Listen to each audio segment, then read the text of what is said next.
Hello everyone, I wanted to show off one of the coolest gifts I have ever gotten in relation to the Old Republic and its lore. This is an amazing helmet that was made by artist Jaycee from Galaxy Props. Jaycee really likes to make props and lore objects related to the Old Republic and other fandoms. Last year, Jaycee messaged me saying he had an extra Revan statue that he'd made and he wanted to share one with me as a thank you for making videos. And I was like, well, that's pretty damn cool. I can't accept anything in the mail, so let's meet up at Star Wars Celebration since you're apparently going to be there too. This helmet was custom made. He started off by making a 3D file to make the shape of the helmet.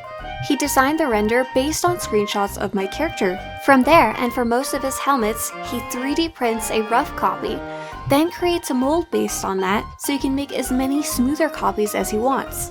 The last step is painting this beautiful helmet so it has all the color it needs. Now that I've shown off this amazing helmet that I now have with me in real life of my trooper, I'd love to tell you a little more about Jaycee and show off more of the props he's made. Jaycee is not only into prop making, he also really likes cosplay and likes to make both costumes and props for him and his fiancée. Here's a few of them. They've got a Sith cosplay, and here's another Mandalorian cosplay set they have. He actually gave me one of these at Star Wars Celebration, and I was so incredibly impressed and amazed to see something from in-game show up in real life. This is Star Wars Celebration. This is one of the biggest conventions related to Star Wars in the entire world. We got to attend the one in 2019 in Chicago. At the convention, we were actually lucky enough to get an actual fan booth on the exhibitor floor for the SWTOR fan community, a big collaboration between multiple different fan groups online. On the table, we actually displayed some of John's work. He gave us that Revan statue for me to take home afterwards. You can actually see it behind me in the background there where I'm just murdering my friend with a lightsaber. And he lent us two really cool 3D statue printouts of some of his favorite Sith Lords. At the convention, he also had his own booth, and oh my gosh, I was fan geeking out when I went to his booth, and I was really excited to meet him for the first time in person because I'd been talking to him about props for a few months leading up to the event. As you can see, he has not only Old Republic based props, he has Star Wars props, and he also has other fan-made props from different fandoms, including video games and movies. And after that event was when he started making me this awesome helmet.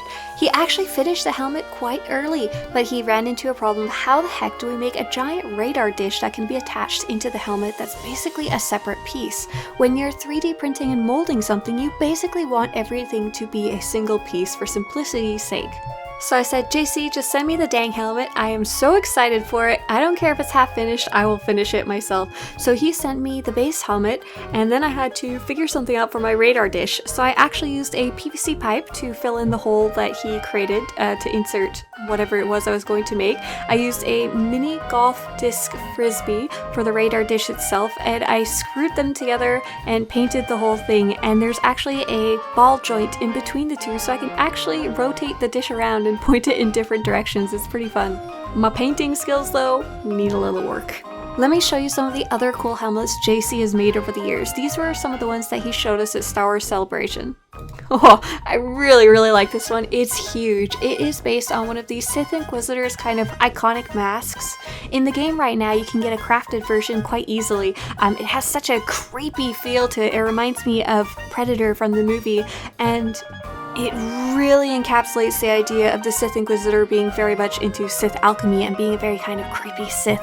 And I love that it's not something you're going to see in any of the Star Wars movies. So John's probably the only person who's ever made something like this before. And if you like a more classic style, he's got a Revan mask.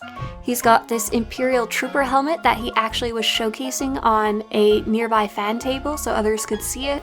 He's got a Darth Vindican mask, also sometimes known as a Sith Inquisitor mask. Darth Nihilus, for those of you who like Knights of the Old Republic 2.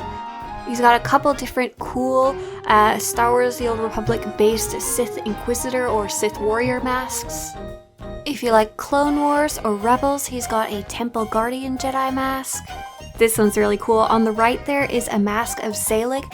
This is a companion from the Sith Inquisitor story. Very unique. I've never seen anyone make a Zalek mask before, and it's a perfect fit because he's got that built-in bone mask to his character. On the left-hand side, a Mandalorian helmet. This one always cracks me up. He has an HK helmet. He's actually got a ton of HK helmets apparently. This one was also on the fan table. It's an unfinished one. This is a model of Scorpio. He has these cool little 3D busts. Let's see who we've got. We've got Darth Mar. We've got Mandalore the Indomitable, or the Ultimate, I'm not sure, from the comics. There's Darth Bane in his Orbalisk armor. I've got Darth Vindican from the Old Republic trailers. I've got Tulak Horde. And I think the one in light gray in this photo is Naga Sadow. I love these. He's got a ton of different respirator designs that you can kind of just insert into your own character. A ton of different shapes, and each one is painted slightly differently, so there's going to be no two alike to start with. If you like a blind, deaf, comatose lobotomy patient, there's Darth Barris's mask. And it's cool. I think he sells ones that are completely finished and ones that are just ready to be painted. So if you're one of those DIY kind of people who wants to paint your own stuff, you can order the half-finished version from him too. He has some custom painted Clone Trooper helmets up. Oh, I actually ran into him in my home turf in California too. He was doing a Comic-Con convention here in California in Los Angeles, and I was like, whoa, John, I didn't even know you were here. It was super exciting. He had a bunch of stuff that I hadn't seen the previous time I'd met him too. Like in this photo, I don't know if you can see it, but on the far left, there's a Tulak Horde helmet hiding in there on the bottom. Ton of Mandalorian helmets sitting at the top, and that's actually what I noticed a lot of people were looking for. They were looking for Mandalorian helmets that they could paint themselves in their own fashion to go with their own Mandalorian kit that they'd already made or were in the process of making. So a lot of actual cosplayers were looking for materials and not just collectors to put it on the wall, though these are pretty awesome to have on your wall. I was super excited about the shark fin helmets. They're part of the Imperial Honor Guard. If you've ever been to Korriban in-game, you may have seen them. Jaycee actually had multiple different versions of these that I've seen that were painted different colors. And I'll show you a few more of his more recent pieces he's been posting on his Facebook. This one is the start of an unpainted Roland Dyers from the Star Wars The Old Republic comic series. This one, I don't know if it's for a particular character, but it's a very common Mandalorian style helmet from the Old Republic era. And this one's very cool. This is the Merciless Seeker's helmet from Star Wars The Old Republic, but that armor set is actually based on the Crusaders era of the Mandalorian style from the comics. Very cool, very unique style that you don't get to see a lot in the Star Wars universe.